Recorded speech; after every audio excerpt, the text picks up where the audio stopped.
జగన్మోహన్ రెడ్డి మళ్ళీ తిరిగి గెలవాలి 2024 ఎన్నికల్లో అంటూ 2019లో గెలిచి గెలవగానే మళ్ళీ తన గెలుపుకు బాటలు వేసుకునే కార్యక్రమం చేశారు. 99% ఇచ్చిన హామీలన్నీ కూడా అమలు చేస్తున్నారు.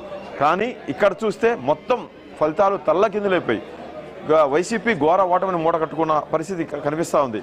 ఏ ప్రాంతంలో కూడా వైసీపీ ఆధిక్యత కనబరచలేదు. చివరికి సీఎం జగన్మోహన్ రెడ్డి సొంత జిల్లా కడపలో కూడా ఆ పార్టీ పూర్తి ఆధిపత్యాన్ని కనబరచలేకపోయింది.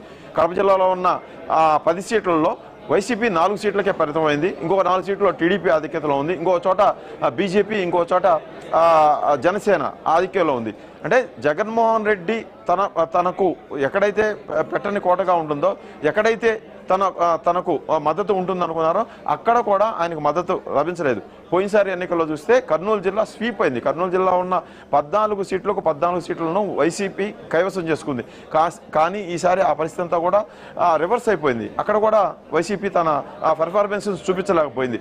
ఎక్కడ కూడా వైసీపీ ఆధిపత్యాన్ని కనపరచలేకపోయింది. మొత్తం రాయలసీమలో 52 సీట్లు ఉంటే, రాయలసీమలో 52 చోట్ల ఉంటే 43 చోట్ల కూటమి ఆధిపత్యాన్ని కనబరిచింది. అంటే దాదాపు 9 చోట్ల మాత్రమే వైసీపీ పరిమితమైంది. 43 చోట్ల కూటమి, అంటే ఒక చోట బీజేపీ గెలిచింది, ఒక చోట జనసేన గెలిచింది, ఇంకో 2 చోట్ల బీజేపీ గెలిచింది. బీజేపీ మొత్తం రాయలసీమలో 3 చోట్ల పోటీ చేసింది.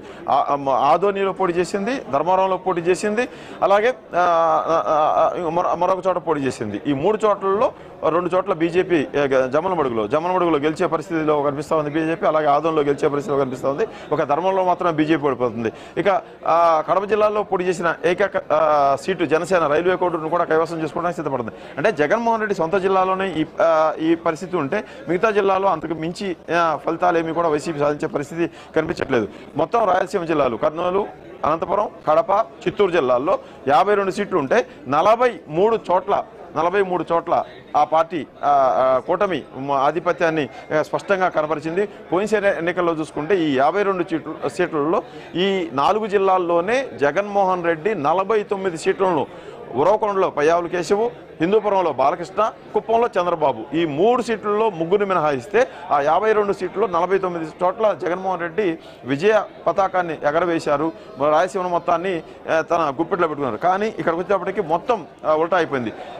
2014లో జగన్మోహన్ రెడ్డి 67 సీట్లతో పరిమితమైనప్పటికీ, ఓడిపోయినప్పటికీ కూడా దాదాపు 30 సీట్లు ఆయనకి ఆ రోజు అక్కడ వచ్చిన పరిస్థితి కనిపిస్తూ ఉంది. 2014లో రాయలసీమలో జగన్మోహన్ రెడ్డి 30 సీట్లు సాధించారు.